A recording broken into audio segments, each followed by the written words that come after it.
Hello everyone. Munshi Premchand ji की एक कहानी सुना रही हूँ, आंसुओं की होली। तो आइए शुरू करते हैं कहानी आंसुओं की होली। नामों को बिगाड़ने की प्रथा न जाने कब चली और कहाँ शुरू हुई। इस संसार व्यापी रोग का पता लगाएं तो ऐतिहासिक संसार में अवश्य ही अपना नाम छोड़ जाएं। पंडित जी का तो नाम श्री विलास था, पर मित्र लोग उन्हें सिलबिल कहा करते थे। नामों का असर चरित्र पर कुछ न कुछ पड़ जाता है। बेचारे सिलबिल सचमुच ही सिलबिल थे। दफ्तर जा रहे थे मगर पाजामे का इजार बंद नीचे लटक रहा है। सिर पर फेल्ट कैप है, पर लंबी सी चुटिया पीछे झांक रही है। अचकन यूं बहुत सुंदर है। न जाने उन्हें त्योहारों से क्या चिढ़ती। दिवाली गुजर जाती पर वह भलमानस कौड़ी हाथ में न लेता। और होली का दिन तो उनकी भीषण परीक्षा का दिन था। 3 दिन में वह घर से भी न निकलते। घर पर भी काले कपड़े पहनकर बैठे रहते थे। यार लोग टोहों में रहते थे कि कहीं बचा फंस जाए, मगर घर में घुसकर तो फौजदारी नहीं की जाती। एक बार एक आध बार फंसे भी, मगर गिगिया पुदिया कर बेदाग निकल गए। लेकिन सबकी समस्या बहुत कठिन हो गई थी।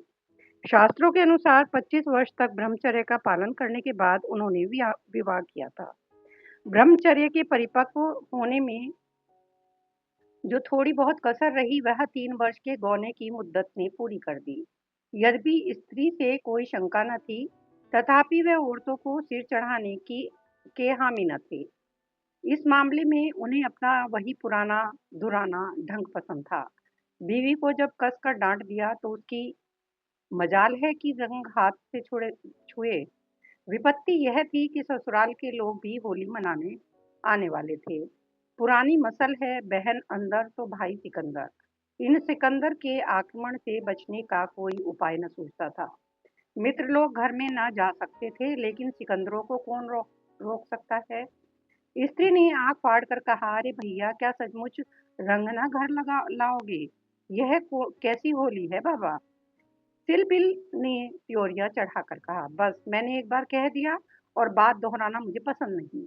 घर में रंग नहीं आएगा और ना कोई छुएगा। मुझे कपड़ों पर लाल छींटे देखकर मचली सी आने लगती है। हमारे घर में ऐसी ही होली होती है। स्त्री ने सिर झुकाकर कहा, तो न लाना रंग संग। मुझे रंग लेकर क्या करना है? जब तुम ही रंग न छुओगे तो मैं कैसे छू सकती हूँ? सिलबिल ने प्रसन्न होकर कहा, निसंदेह यह साध्वी स्त्री का धर्म है। लेकिन भैया तो आने वाले हैं, वह क्यों मानेंगे? उनके लिए तो मैंने एक उपाय सोच लिया है। उसे सफल बनाना तुम्हारा काम है। मैं बीमार बन जाऊंगा, एक चादर ओढ़ कर लेट रहूंगा। तुम कहना इन्हें ज्वर आ गया। बस, चलो छुट्टी हुई। स्त्री ने आंखें नचाकर कहा, एनोज, कैसी बातें मुंह से निकालते हो? ज्वर आए मुद्दई के घर, यहाँ आए तो मुंह झुलस दूं निगोड़े का। तो फिर दूसरा उपाय ही क्या है? तुम ऊपर वाली छोटी कोठरी में छिप रहना, मैं कह दूंगी उन्होंने जुलाब लिया है। बाहर निकलेंगे तो हवा लग जाएगी। पंडित जी खिल उठे, बस बस, यही सबसे अच्छा। होली का दिन है, बाहर हाहाकार मचा हुआ है। पुराने जमाने में अबीर और गुलाल के सिवा और कोई रंग न खेला जाता था। अब नीले हरे काले सभी रंगों का मेल हो गया है, और इस संगठन से बचना आदमी के लिए संभव तो नहीं। हाँ, देवता बचे।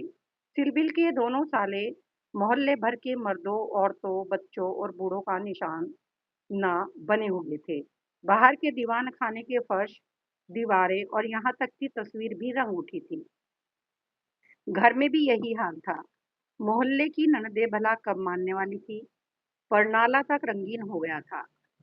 बड़े साले ने पूछा, क्यों री चंपा, क्या सचमुच उनकी तबीयत अच्छी नहीं? खाना खाने भी ना आए? चंपा ने सिर झुकाकर कहा, हाँ भैया, रात में ही पेट में कुछ दर्द होने लगा। डॉक्टर ने हवा में निकलने को मना कर दिया है। जरा देर बाद साले ने कहा, क्यों जीजी, क्या भाई साहब नीचे नहीं आएंगे? ऐसी भी क्या बीमारी है, कहूँ तो ऊपर जाकर देखाऊं?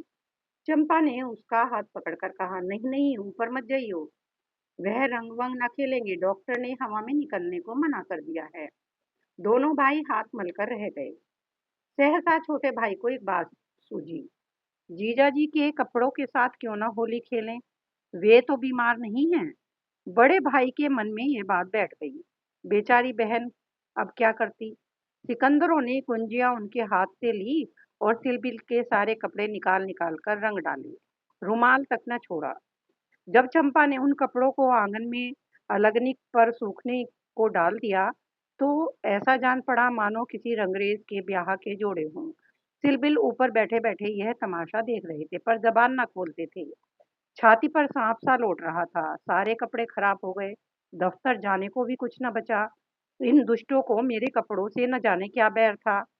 घर में नाना प्रकार के स्वादिष्ट भोजन बन रहे थे। मोहल्ले की एक ब्राह्मणी के साथ चंपा भी जुटी हुई थी। दोनों भाई और अन्य सज्जन आंगन में भोजन करने बैठे तो बड़े साले ने चंपा से पूछा, कुछ उनके लिए भी खिचड़ी विचड़ी बनाई है? पूरिया तो बेचारे आज खा ना सकेंगे। चंपा ने कहा, अभी तो नहीं बनाई, अब बना लूंगी। वाहरी तेरी अकल, अभी तक मुझे तुझे इतनी फिक्र नहीं कि वह बेचारे खाएंगे क्या? तू तो इतनी लापरवाह कभी न थी। जा, निकाल ला जल्दी से चावल और मूंग की दाल। लीजिए। खिचड़ी पकने लगी। इधर मित्रों ने भोजन करना शुरू किया। सिलबिल ऊपर बैठे अपनी किस्मत को रो रहे थे। उन्हें इस सारी विपत्ति का एक ही कारण मालूम होता था, विवाह। चंपा ना आती तो ये साले क्यों आते, कपड़े क्यों खराब होते, होली के दिन मूंग की दाल की खिचड़ी क्यों खाने को मिलती। मगर अब पछताने से क्या होता है। जितनी देर में लोगों ने भोजन किया, उतनी देर में खिचड़ी तैयार हो गई। बड़े साले ने खुद चंपा को ऊपर भेजा कि खिचड़ी की थाली ऊपर दे आए। सिलबिल ने थाली की और कुपित नेत्रों से देखकर कहा, इसे मेरे सामने से हटा लो जाप। क्या आज उपवास ही करोगे? तुम्हारी यही इच्छा है तो यही सही। मैंने क्या किया, सवेरे से जुटी हुई हूँ। भैया ने खुद खिचड़ी डलवाई और मुझे यहाँ भेजा। हाँ, वह तो मैं देख रहा हूँ कि मैं घर का स्वामी नहीं, सिकंदरों ने उस पर कब्जा जमा लिया है। मगर मैं यह नहीं मान सकता कि तुम चाहती तो और लोगों के पहले ही मेरे पास थाली न पहुंच जाती। मैं इसे पतिव्रत धर्म के विरुद्ध समझता हूँ, और क्या कहूँ।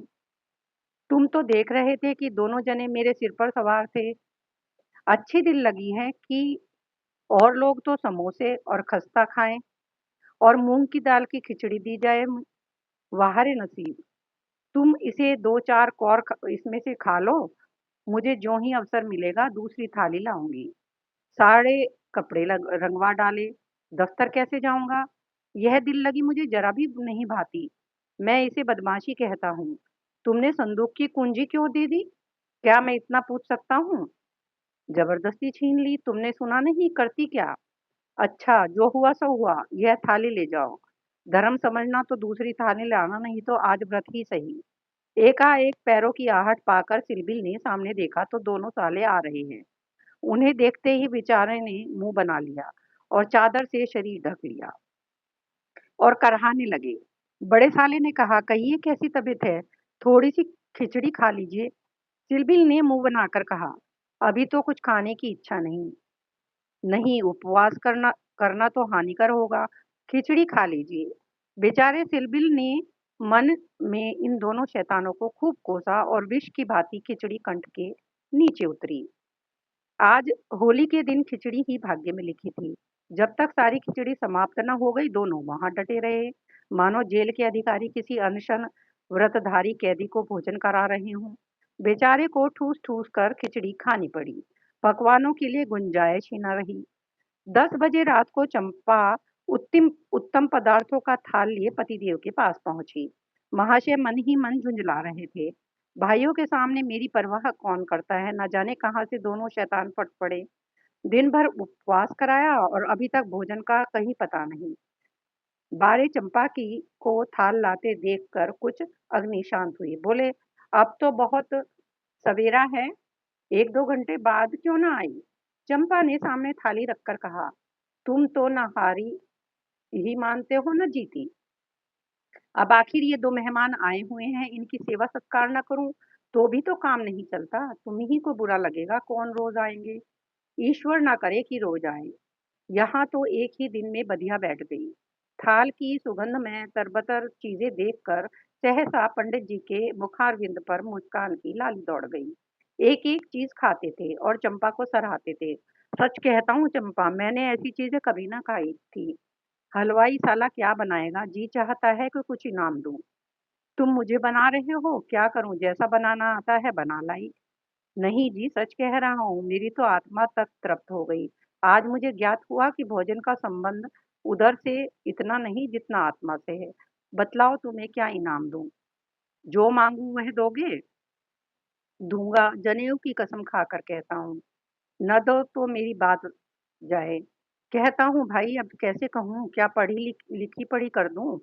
अच्छा, तो माँगती हूँ, मुझे अपने साथ होली खेलने दो। पंडित जी का रंग उड़ गया, आंखें फाड़कर बोले होली खेलने दूं? मैं तो होली नहीं खेलता, कभी नहीं खेला। होली खेलना होता तो घर में छिपकर क्यों बैठता? औरों के साथ मत खेलो, लेकिन मेरे साथ तो खेलना ही पड़ेगा। यह मेरे नियम के विरुद्ध है। जिस चीज को अपने घर में उचित समझूं, उसे किसी न्याय से घर के बाहर अनुचित समझूं। सोचो। चंपा ने सिर नीचा करके कहा, घर में ऐसी कौन कितनी बातें उचित समझते हो जो घर के बाहर करना अनुचित ही नहीं पाप भी है। पंडित जी चेपते हुए बोले, अच्छा भाई तुम जीती मैं हारा। अब मैं तुमसे यही दान मांगता हूँ। पहले मेरा पुरस्कार दे दो, पीछे मुझसे दान मांगना। यह कहते हुए चंपा ने लोटे का रंग उठा लिया और पंडित जी को सिर से पांव तक नहला दिया। जब तक वह उठकर भागे, उनकी मुट्ठी भर लाल लेकर सारे मुंह पर पोत दिया। पंडित जी रोनी सूरित बनाकर बोले, अभी और कसर बाकी हो तो वह भी पूरी कर लो। मैं जानता था कि तुम मेरी आस्तीन का सांप बनोगी। अब और कुछ रंग बाकी न रहा। चंपा के ने पति के मुख की ओर देखा तो उस पर मनोवेदना का गहरा रंग झलक रहा था। पछताकर बोली, क्या तुम सचमुच बुरा मान गए हो? मैं तो समझती थी कि तुम केवल मुझे चिढ़ा रहे हो।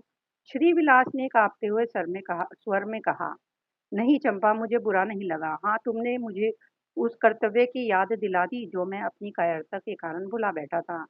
वह सामने जो चित्र देख रही हूँ मेरे परम मित्र मनहर नाथ का है, जो अब इस संसार में नहीं है। तुमसे क्या कहूँ, कितना सरस, कितना भावुक, कितना साहसी आदमी था।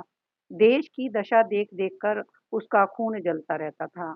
19-20 भी कोई उम्र होती है, पर वह उसी उम्र में अपने जीवन का मार्ग निश्चित कर चुका था। सेवा करने का अवसर पाकर वह इस तरह से उसे पकड़ता था मानो संपत्ति हो। जन्म का विरागी था, वासना तो उसे छू ही न गई थी। हमारे और साथी सैर सपाटे करते थे, पर उसका मार्ग सबसे अलग था। सत्य के लिए प्राण देने को तैयार। कहीं अन्याय देखा और भवें तन गई, कहीं पत्रों में अत्याचार की खबर देखी और चेहरा तमतमा उठा। ऐसा तो मैंने आदमी ही नहीं देखा। ईश्वर ने अकाल ही बुला लिया, नहीं तो वह मनुष्यों में रत्न होता। किसी मुसीबत के मारे का उद्धार करने को अपने प्राण हथेली पर लिए फिरता था। स्त्री जाति का इतना आदर और सम्मान कोई क्या करेगा? स्त्री उसके लिए पूजा और भक्ति की वस्तु थी। 5 वर्ष हुए यही होली का दिन था। मैं भंग के नशे में चूर, रंग में सिर से पांव तक नहाया हुआ, उसे गाना सुनने के लिए बुलाया गया, तो देखा कि वह कपड़े नहीं पहने कहीं जाने को तैयार है। पूछा, कहाँ जा रहे हो? उसने मेरा हाथ पकड़कर कहा, तुम अच्छे वक्त पर आ गए, नहीं तो मुझे जाना पड़ता। एक अनाथ बुढ़िया मर गई है, उसे कोई कंधा देने वाला नहीं मिलता। कोई किसी मित्र से मिलने गया हुआ है, कोई नशे में चूर पड़ा हुआ है, कोई मित्रों की दावत कर रहा है, कोई महफिलें सजाए बैठा है, कोई लाश को उठाने वाला नहीं। ब्राह्मण क्षत्रिय उस चमारिन की लाश कैसे छुएंगे? उनका तो धर्म भ्रष्ट होता है। कोई तैयार नहीं होता। बड़ी मुश्किल से 2 कहार मिले हैं। एक मैं हूँ, चौथे आदमी की कमी थी, तो ईश्वर ने तुम्हें भेज दिया। चलो चलें।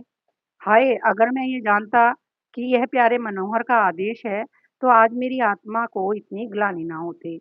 मेरे घर कई मित्र आए हुए थे, गाना हो रहा था। उस वक़्त लाश उठाकर नदी जाना मुझे अप्रिय लगा। बोला, इस वक़्त तो भाई मैं नहीं जा सकूँगा। घर पर मेहमान बैठे हुए हैं। मैं तुम्हें बुलाने आया था। मनहर ने मेरी ओर तिरस्कार के नेत्रों से देखकर कहा, अच्छी बात है, तुम जाओ। मैं और कोई साथी खोज लूँगा। मगर तुमसे ऐसी आशा नहीं थी। तुमने भी वही कहा जो तुमसे पहले औरों ने कहा था। कोई नई बात नहीं थी। अगर हम लोग अपने कर्तव्य को भूल न गए होते, तो आज यह दशा ही क्यों होती? ऐसी होली को धिक्कार है। त्योहार तमाशा देखने अच्छी-अच्छी चीज़ें खाने और अच्छे-अच्छे कपड़े पहनने का नाम नहीं है। यह व्रत है, तप है।